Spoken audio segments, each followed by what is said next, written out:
So today I'm a bit under the weather. I'm dealing with a cold that came on out of the blue a little over a day ago and just kind of rocked me quite hard.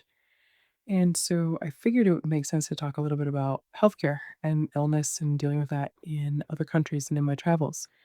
I will say that, I've talked about loneliness before in this lifestyle, and that, I don't experience it too often.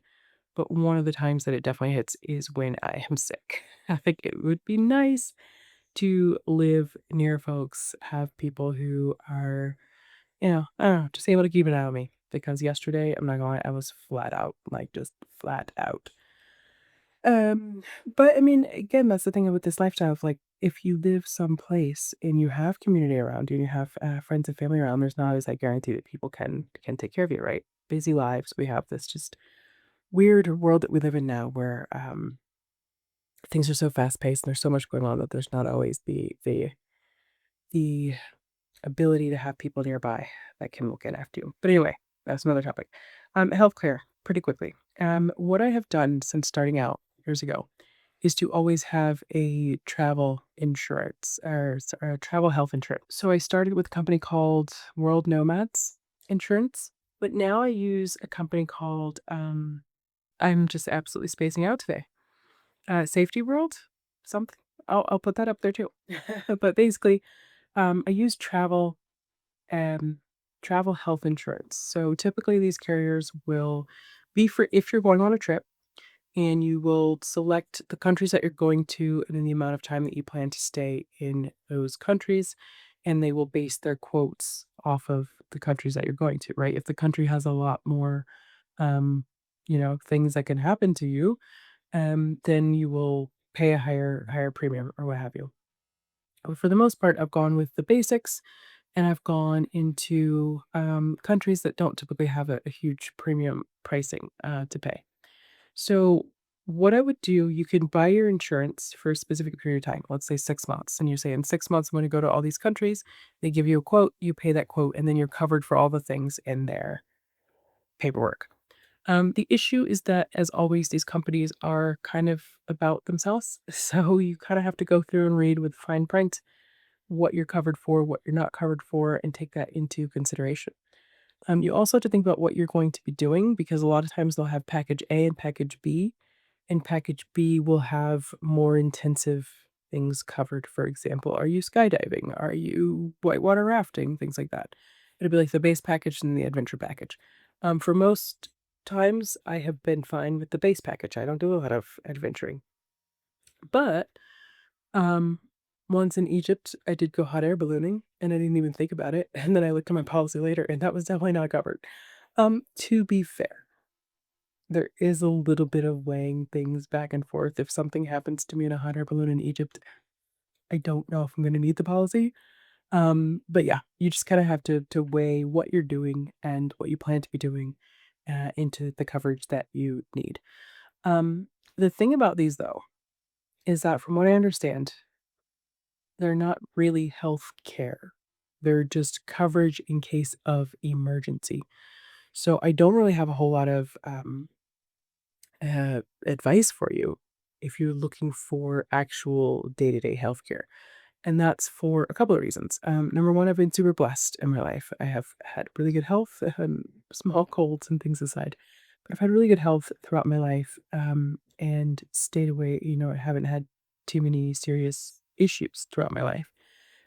So healthcare and having constant coverage, having prescription medications, having things that I need on a constant basis is something that I just don't have the expertise to provide because I have not lived that lifestyle, around the world, having that need. So I don't have a ton of advice there. I will say that when I have needed healthcare in other countries, I have typically paid out of pocket, and it has been significantly cheaper than in the US. I don't have too many examples. Again, good health, but I had an issue in Colombia years ago where I had an inflamed tendon in my elbow. I did not know this. I just knew that I had really bad pain and I could not, it got to the point where I could not move my arm. It was just permanently bent, kind of at a right angle. And this is the American in me. The American is like, "Do not go to the doctor. They will take you for everything you have, and you have no health insurance, you're gonna end up bankrupt." These are the thoughts going through my head. But the pain got so severe that I went to the clinic, and they had me put down, like, a $250 deposit on my debit card, and I remember thinking, "That's really weird. Um, that's, like, crazy low. Like, what is going on there?" So I saw the doctor, I got taken care of, I got an IV drip for the pain and for the swelling and things like that. I got prescription meds to fill at the pharmacy and the doctor visit, all of that for $52 USD. So when I went to the front at the end, they gave me, counted out cash to give me back what I had what was still mine after the, deposit, what I was owed back after the deposit. Again, forgive this video, I am a little bit spaced out at the moment. So that was my experience in Colombia. I went to a doctor in Montenegro for a quick thing with my ear. It was €30. I just paid out of pocket. So it depends on the country, obviously, and it depends on the severity. I'm not saying that you should not have health insurance. I'm not saying that you should depend on your travel insurance for everything. But for mine, the approach that I have taken is pay out of pocket for little things, for everyday things, um, and then carry the travel health insurance for if something grave were to happen. If I needed an emergency surgery, if I needed, very, very severe healthcare. But for oh, another thing I forgot, I get all of my usually my maintenance stuff done in Ecuador, just because I've been here enough time now that I kind of have my people that I go to because I was here for so many years during the pandemic. So like I'll go to the dentist here in Ecuador and I get a teeth cleaning and it's $50, just flat rate. I will get blood work done every so often and have them just run all the tests and everything. And it will range from $80 to $250 out of pocket, just having them do, depending on what tests I want them to check for and run. So I would say that healthcare has been, before I left the States, it was one of those, just humongous, how am I going to solve for these things? It was just seemed like such a big deal because in the US, my healthcare are always attached to an employer. And it was so vital to have good healthcare through your employer. It was just like this big thing of like, you get a new job and people are like, how are the benefits? It was just this big thing. And then that has just disappeared leaving the US. It just disappeared. I get my annual things done, and I do strategically look for places where it is cheaper.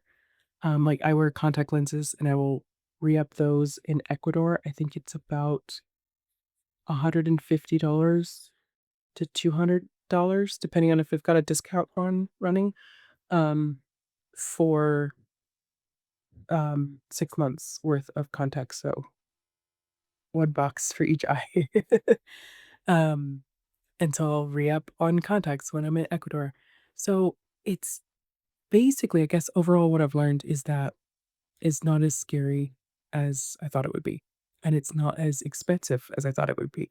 Truly, my understanding used to be, my thought process used to be that going without health insurance is, like, impossible and things are just crazy expensive, until I started paying out of my pocket, and I was like, "Wait a minute, I think I'm paying my employer." Between me and my employer in the US and what we would put into these things, this is absolutely insane. What we're paying versus what it actually costs if you pay out of pocket in other countries. So yeah, it's definitely not something that is half as scary as I originally thought it would be.